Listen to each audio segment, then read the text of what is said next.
திருச்சிற்றம்பலம். தீபம் இயற்கை டிவி உறவுகளுக்கு வணக்கத்தை தெரிவித்துக் கொள்கிறோம். இந்த வீடியோல ஒரு திரைப்படத்தை பத்தி எனக்குள்ள இருந்த கருத்துக்களை உங்களோட பகிர்ந்துக்கு போறேன். தீபாவளிக்கு ரிலீஸ் ஆன படங்கள்ல நல்ல படமா ஒரு படத்துக்கு போலான்னு மருமக சொன்னதுனால பேரன் மூலியமா சரி போலாம் எந்த படத்துக்கு அப்படின்னு டிஸ்கஸ் பண்ணாங்க. மாரி செல்வராஜ் இயக்கிய படம் பைசன் படத்துக்கு போலான்னு சொன்னாங்க. ராமகிருஷ்ணாபுரத்துக்கு பக்கத்துல இருக்கிற புரோசன் மால் அந்த தியேட்டர்ல நம்ம போய் பார்த்துக்கலான்னு டிக்கெட் புக் பண்ணிட்டாங்க. நாங்க எல்லாரும் அங்க போனோம்.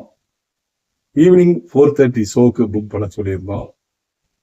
அங்க போனோம்னா கார் பார்க்கிங்ல பார்க்கிங் பண்ணிட்டு உள்ள போனோம். நல்ல லைட்டிங் அரேஞ்ச்மெண்ட்ஸ், நல்ல சவுண்ட் சிஸ்டம், சேர் அரேஞ்ச்மெண்ட்ஸ் எல்லாம் நல்லா இருந்தது. பொதுவா மாரி செல்வராஜ் இது வரைக்கும் ஒரு 5 படங்கள் எடுத்திருக்காரு. 5மே சிறப்பாக மக்களால் ஆதரிக்கப்பட்ட படம்.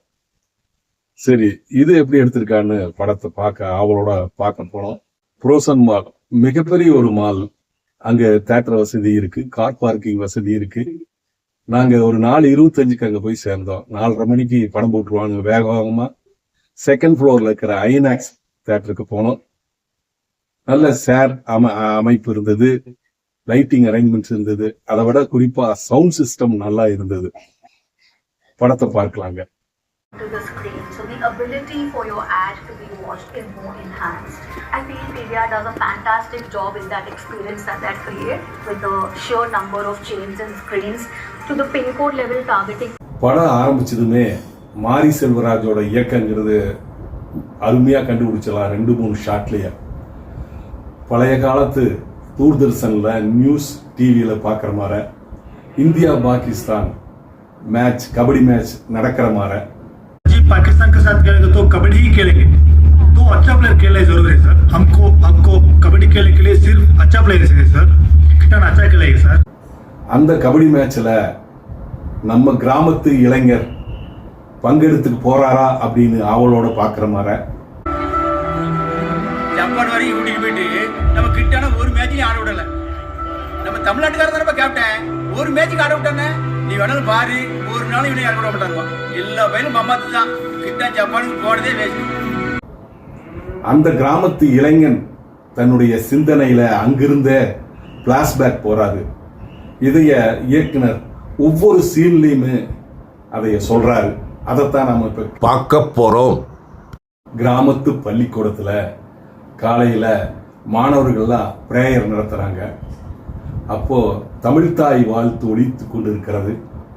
ஆனா ஒருவன் மட்டும் ஒரு ரூம்ல 10 டிஃபன் பாக்ஸ் ஓபன் பண்ணி சாப்பிட்டு இருக்கிறான். தேடிட்டு வர்றாரு பிடி மாஸ்டர். அவன் சாப்பிட்டு ஒளிஞ்சுக்கிறாரு. பிடி மாஸ்டர் பார்த்தோன்னே அவரை தூக்கி அடிச்சு இழுத்து கொண்டு வந்து வெளியே தள்ளுறாரு. போய் உங்க அம்மாவை கூப்பிட்டு வா, அப்பதான் நான் சேர்த்துக்குவேன். பிரேயர் விட்டுட்டு நீ சாப்பிட்டு இருக்கிறியா அப்படின்னு. அவன் எதுவுமே பேசல. உங்க அம்மா நம்ம ஸ்கூலுக்கு வரக்கூடாது 12 முறை கிரவுண்டை சுத்தி ஓடுறான். பிடி மாஸ்டர் விசுநூதி தடுத்து, ஏண்டா நான் உங்க அம்மா கூப்பிட்டு வரனா 12 முறை ஓடுறைய. அப்போ கபடியில் இருக்கிற உற்சாகத்தை அவன் சொல்றாரு. எனக்கு பெரிய கபடி பிளேயர் ஆகணும்னு ஆசை சார். அதான் ஓடிட்டு இருக்கேன். ஓ, அந்த அளவுக்கு நீ கபடி விளையாடுவியா? கபடி மேல உனக்கு அந்த அளவுக்கு ஆர்வமா? சரி வா, நம்ம ஸ்கூல் டீம்ல நீ விளையாண்டு காமி, நான் உன்னை ஏத்துக்கிறேன் அப்படின்னு கூப்பிட்டு போறாரு.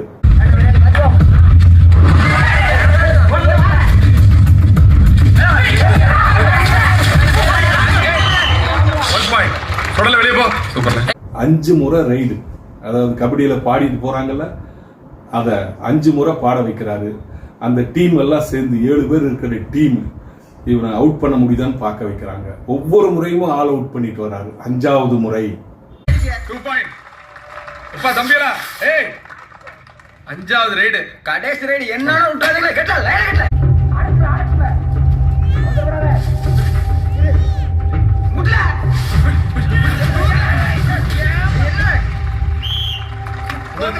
கிட்டானோட அக்காவா நடிச்சவங்க மிக அற்புதமா தாய்க்கு தாயா அன்பை வெளிப்படுத்தி கிட்டானுக்கு ஆதரவா நடந்து கொண்ட கதாபாத்திரத்துல ரைஜிஜா விஜயன் அவர்கள் மிகச் சிறப்பா பண்ணியிருக்காங்க. பாருங்க.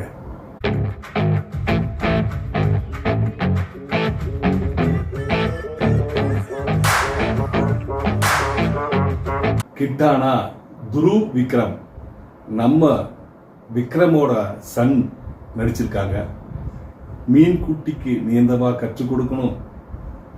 நம்ம விக்ரம் தமிழ்நாட்டுக்கே பெருமை தேடி தந்தவர் நடிப்புல. அவரோட மகன் எனக்கு தெரியாது, இந்த படம் பார்த்ததுக்கு அப்புறம் தான் தெரியும். சிறப்பாக பண்ணியிருக்காங்க கதாபாத்திரத்தை உணர்ந்து. அந்த அளவுக்கு இயக்குனர் மாரி செல்வம் கதாநாயகனுக்கு முக்கியத்துவம் கொடுத்து ஒவ்வொரு ஷாட்லையும் ஒவ்வொரு ஃப்ரேம்லையும் ஒவ்வொரு முகபாகவங்களை காண்பிச்சு அற்புதமா பண்ண வச்சிருக்காரு.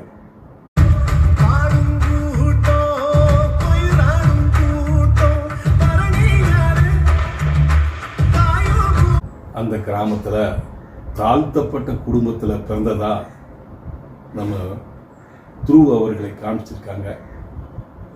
அவருக்கு அப்பாவா நம்ம பசுபதி அவர்கள் நடித்திருக்கிறார்கள் சொல்றதோட வாழ்ந்திருக்கிறார். அந்த தாழ்த்தப்பட்ட மக்களின் பிரச்சனைகளுக்கும் அவர்களின் கஷ்டங்களையும் நஷ்டங்களையும் உணர்ந்து தன்னுடைய மகன் மகளை பொத்தி பொத்தி வளர்த்து வருகிறார். ஏதாவது பிரச்சனைக்கு போனா அங்கதான் திடீர்னு வெட்டுக்குத்தெல்லாம் நடந்துருமே, அந்த பயத்திலேயே அந்த மாதிரி கபடி விளையாட்டை நீ விளையாடக்கூடாது, அப்படி விளையாண்டா ஏதாவது பிரச்சனையில மாட்டிக்குவேன்னு சொல்லி கபடி பக்கமே போகக்கூடாதுன்னு வச்சிருக்காரு. ஆனா கதாநாயகனுக்கு கபடி விளையாடணுங்கிற ஆர்வம் அதிகமா இருக்கு. இனிமேல் தான் கதை சூடு பிடிக்குது. ஒரு 5 நிமிஷத்துல எல்லாத்தையும் நசமாக்கிட்டியடா.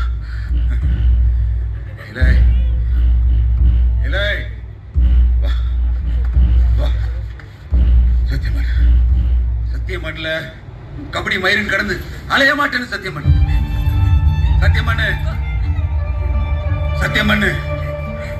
பசுபதி சாரோட நடிப்பு, அந்த கண் விழிகள் அசைவு, யதார்த்தமான அந்த கோபம், யதார்த்தமான அந்த தாழ்மை அற்புதமா பண்ணியிருக்காரு. நான் நினைக்கிறேன் இவருக்கு இந்த படத்துக்கு கண்டிப்பா நடிச்சதுக்கு விருது கிடைக்கும்னு நான் நினைக்கிறேன். இல்லை என்ன முடிவு தெரிஞ்சாகணும். உன் வயசு என்ன, என் வயசு என்ன? எங்க அக்கா வயசாச்சு உனக்கு. எதுவும் பேசாத, இங்க இருந்து கிளம்பு. இல்ல வயசை பத்தி எதுக்குல பேசுற? அதெல்லாம் எவன்ல கேட்பா என்னைய? இந்த கதை கரு அற்புதமாக கையாண்டிருக்கிறாரு இயக்குனர் மாரி செல்வராஜ் அவர்கள். கொஞ்சம் கரணம் தருப்புனால் மரணம் சொல்றாங்களே, அந்த மாதிரி ஒரு கதையை கருவை எடுத்திருக்காரு. ஸ்போர்ட்ஸ் பத்தியும் சொல்லணும், அங்க இருக்கிற ஜாதி பிரச்சனைகளையும் மறைமுகமாக சொல்லணும். இதுல மாற்றம் ஸ்போர்ட்ஸ்ல வரணும் அப்படிங்கிறத நுணுக்கமான கருத்தை முன் வச்சிருக்காரு. நம்ம வனத்தி கணேஷ் அவர்கள் கபடி வீரர், அர்ஜுனா விருது பெற்றவர். அவரோட வாழ்க்கையை கொஞ்சம் எடுத்து அந்த திரைக்கதைக்கு தகுந்த மாதிரி மாற்றம் பண்ணி மிகச்சிறப்பா செஞ்சிருக்காரு.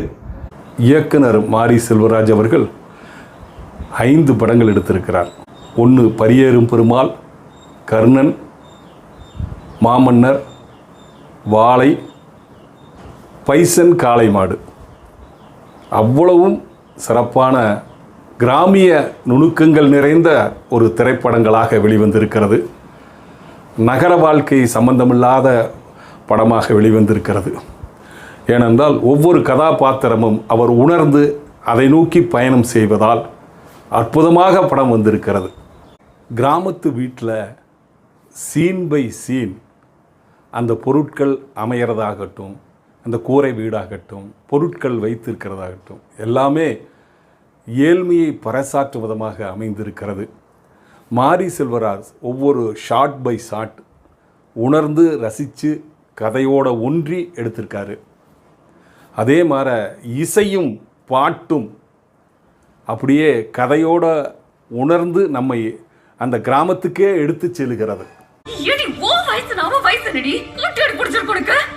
யாருக்காவது தெரிஞ்சா என்னடி சொல்லுவாங்க? யார் என்ன பேசினா எனக்கு என்ன? நீ சொல்லு, என்னடி சொல்லணும்? நான் கிட்ட மேல ஆசைப்படக்கூடாது. கிட்டானோட காதலியா தன்னை விட வயது கூடியிருந்தாலும் அந்த காதலியாக தன் முகபாவங்களை அற்புதமாக வெளிப்படுத்தி கிராமத்து பெண்ணாகவே மாறி தன் நடிப்பை சிறப்பாக வெளிப்படுத்தி இருக்கிறார் வானத்தி ஊரழகி அனுபாமா பரமேஸ்வரன் அவர்கள். இந்த கதை அப்படியே நிறுத்திட்டு ஃப்ளாஷ்பேக்கு இப்போது ஃபார்வேர்டு வர்றாங்க. அங்கே பாகிஸ்தான் இந்தியா மேட்ச்சு பிரச்சனையில் முடிஞ்சு 2 பேரும் ஈக்குவல் பாயிண்ட்னால ட்ராவில் நிற்கிது. அப்போது மறுபடியும் ஆவலோடு நம்ம எல்லாரும் எதிர்பார்த்துட்ருக்குறாங்க, இவங்களை விளையாட வைக்க முடியுமா, கிட்டான விளையாட வைப்பாங்களான்னு ஆவலோடு எதிர்பார்த்துட்ருக்குறாங்க. அடுத்த மேட்ச் நீ நடக்குமா இல்லை ட்ராவில் இப்படியே விட்டுருவாங்களா அப்படிங்கிற ஒரு எதிர்பார்ப்பை கொடுக்குறாரு. அதுக்கப்புறம் மறுபடியும் ஃப்ளாஷ்பேக் வர்றாரு.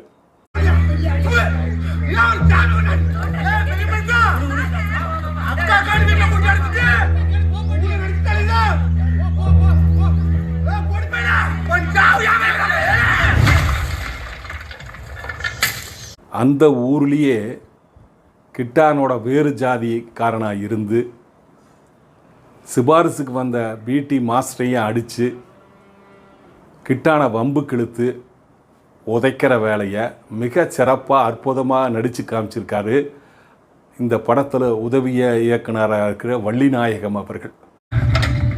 சார் அவன் யாரு? கீழே இறங்கல இறங்கல கீழே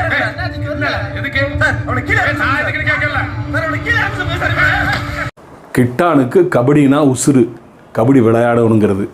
ஆனால் அவங்க அப்பா பசுபதிக்கு கபடி விளையாடக்கூடாது, தன்னுடைய பையன் வம்பு புதும்புக்கு போகக்கூடாதுன்னு பொத்தி பொத்தி வளர்த்துறாரு. இந்த பிடி மாஸ்டர் கிட்டானோட திறமையை உணர்ந்து அவங்க அப்பா கிட்ட பேச வர்றாரு. அவர் ஒத்துக்கவே மாட்டேங்கிறாரு. ஆனால் அவர் மறுபடியும் பேசி ரிக்வஸ்ட் பண்ணுறாரு, நீங்கள் இன்றைக்கி நம்ம ஊரில் நடக்கிற கபடி மேட்சை வந்து பாருங்கள், கிட்டான் விளையாட்டு ஒரு முறை அவனுக்கு வாய்ப்பு கொடுங்க, அவன் எப்படி விளையாடுறான்னு பாருங்கள், அதுக்கப்புறம் நீங்கள் முடிவு பண்ணுங்கன்னு சொல்லி கூப்பிட்டு போகிறாரு. அங்கே கிட்டான் என்ன செய்கிறான்னு நீங்களே பாருங்கள்.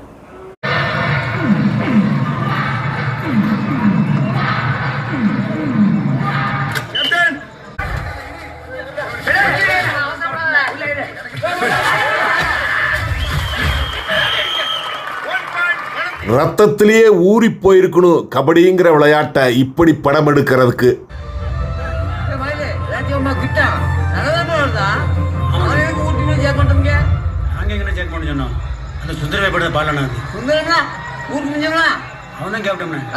இந்த படத்தில் பாண்டியராஜனுக்கு எதிராக ஒரு ஜமீன்தார் மாதிரி லால் சார் அவர்கள் கந்தசாமி கேரக்டரில் சிறப்பாக பண்ணியிருப்பாங்க. அந்த கேரக்டரை ஜாதியை கடந்து விளையாட்டை, கபடி விளையாட்டை ஆதரிக்கிற மாதிரி சித்தரிச்சிருக்காங்க. உண்மையாலுமே சிறந்த தன் திறமையை, நடிப்பு திறமையை வெளிப்படுத்தியிருக்கிறார் லால் சார் அவர்கள்.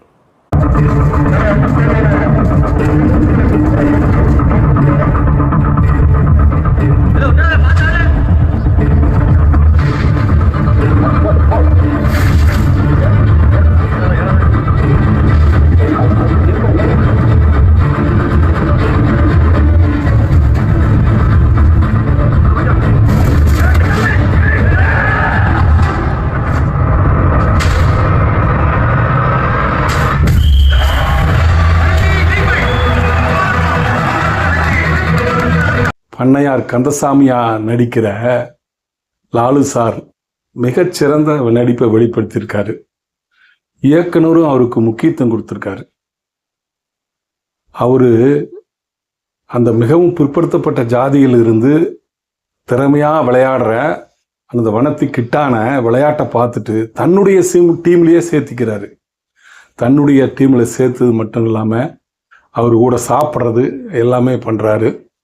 இங்க சாகுற வரைக்கும் நீயும் நானும் ஒன்னாவே இருந்தாலும் எனக்கு அடையாளமா நீயும், உனக்கு அடையாளமா நானும் என்னைக்கு இருக்க முடியாது.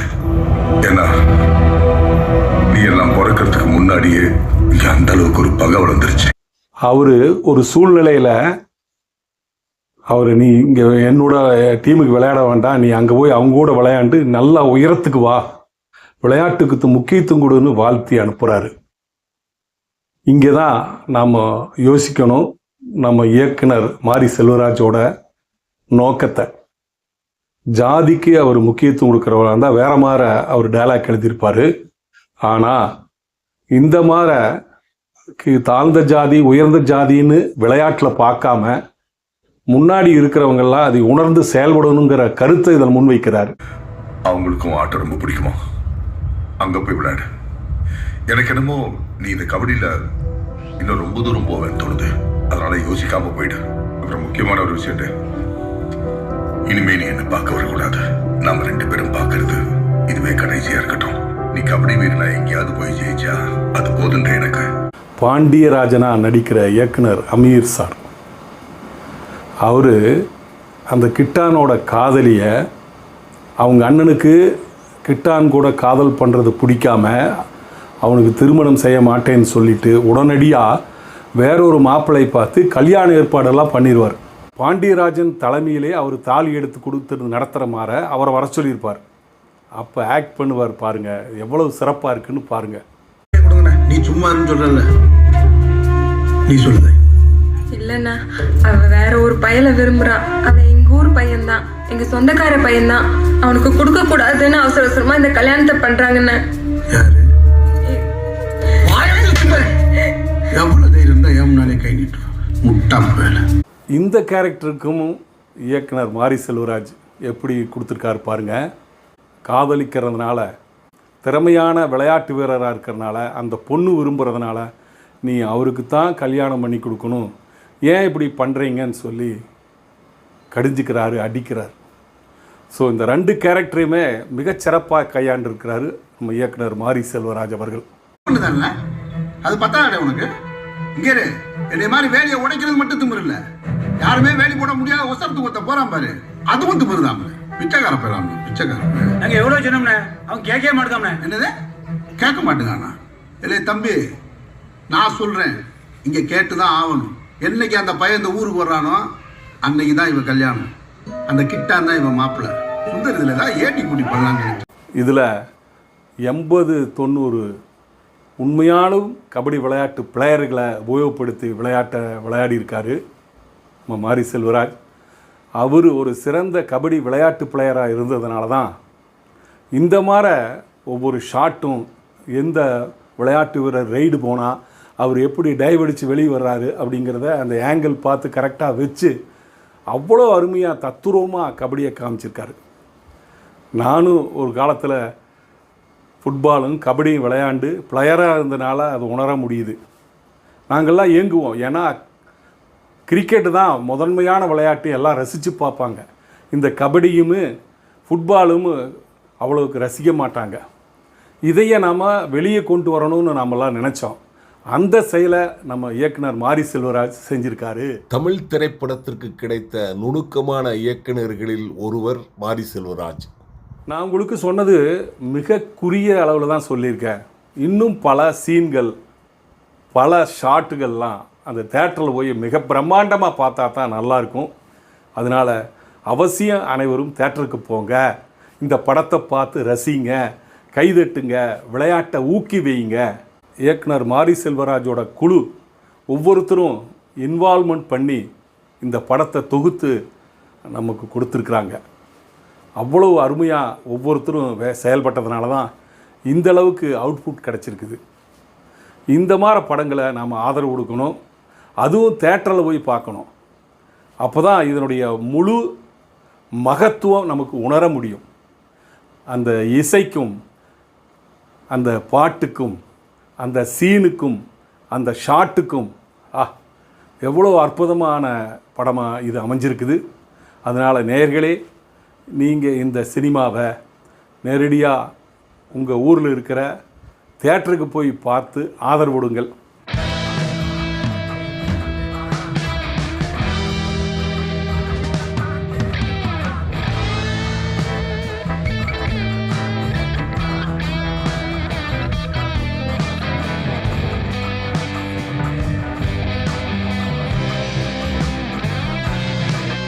மாரி செல்வராஜுக்கு ஒரு வேண்டுகோள். இதில் அவ்வளோ அருமையாக ரசித்து நாம் பார்த்துட்டு இருந்தோம். இந்த கொல்ற சீனெல்லாம் ரத்தம் வெளிவரது இதெல்லாம் கொஞ்சம் மனசில் ஒரு பயம் உண்டுன்ற மாதிரி ஒரு ஃபீலிங் வருது. தயவு செஞ்சு அடுத்த முறை இந்த மாதிரி ஒரு ரத்த வெளி வர்ற மாதிரி அந்த கொலை செய்கிற மாதிரி சீன்களை எல்லாம் கொஞ்சம் குறைச்சிக்கங்க, வேறு மாதிரி ஆங்கிளில் காமிங்க. வீட்டுக்கு போக சொன்னா இங்கே தானே வர முடியும், வேற எங்கே போக முடியும்? வீட்டுக்கு போய் சொல்லிட்டாங்களா? எங்களை சொல்ற உன்னை இந்தியா டீம்ல செலக்ட் பண்ணலையா? உன்னால கேட்க செலக்ட் ஆகலையா? மொத்தத்தில் இந்த மாதிரி படங்கள் நாம் வரவேற்கணும். விளையாட்டுக்கு முக்கியத்துவம் கொடுக்கணும். எந்த ஜாதியும் தாழ்ந்த ஜாதியும் இல்லை, உயர்ந்த ஜாதியும் இல்லை. எல்லாரும் மனிதர்களே. ஜாதி என்று அவரவர்கள் வீட்டுக்குள்ளே வைத்து கொள்ளுங்கள். பொது வழியில் வரும்போது அனைவரும் ஒன்றே என்று நினையுங்கள். நாமும் வாழ்ந்து பிறரையும் வாழ வைப்போம். இந்த விமர்சனத்தில் ஏதாவது குறைகள் நிறைகள் இருந்தால் தயவுசெய்து கீழே கோடிட்டு உங்களது கமெண்ட் பாக்ஸிலே தெரிவிக்கவும். ஷேர் பண்ணுங்க, கமெண்ட் பண்ணுங்க, சப்ஸ்கிரைப் பண்ணுங்க. நன்றி, வணக்கம். அழகிய சுற்றுச்சூழல் நிறைந்த ரத்னம் கல்லூரி அருகில் மேம்பாலமடியில் மீனாட்சி கல்லூரி எதிர்ப்புறம் மலை சூழ்ந்த தீபம் நகர் பை ரத்தினம் மாநகராட்சி எல்லைக்குட்பட்டு டிடிசிபி அப்ரூவலுடன் தயாராக இருக்கிறது. வீடு கட்ட தகுதியான இடம். அனைத்து சைட்டுகளும் வடக்கு பார்த்த சைட்டுகள். தெருவிளக்குகள், சாக்கடை வசதி. ஒரு ரோட்டிலே சென்று மற்ற ரோட்டிலே வெளிவந்து விடலாம். அங்கிருந்து 1/2 கிலோமீட்டரிலே பொள்ளாச்சி ரோட்டை சந்தித்து விடலாம். சகல வசதியுடன் கூடிய சைட் விற்பனைக்கு தயாராக இருக்கிறது. காற்றோட்டமான இடத்திலே, அமைதியான இடத்திலே, மரங்களுக்கு இடையிலே புதிதாக காத்து கொண்டிருக்கிறது உங்களுக்காக. இதுபோல் இடம் கிடைப்பது மிக அரிது. தேவைக்கு முன்பணம் செலுத்தி புக் பண்ணுங்கள். தீபம் நகர் பை ரத்தினம். தொடர்புக்கு 9894787369. வீடு கட்ட தேவையான லோன் 90% வாங்கித்தர தயாராக இருக்கிறோம். உடனே தொடர்பு கொள்ளுங்கள். உங்கள் வீடு உங்கள் கையில். தீபம் நகர் பை ரத்தினம்.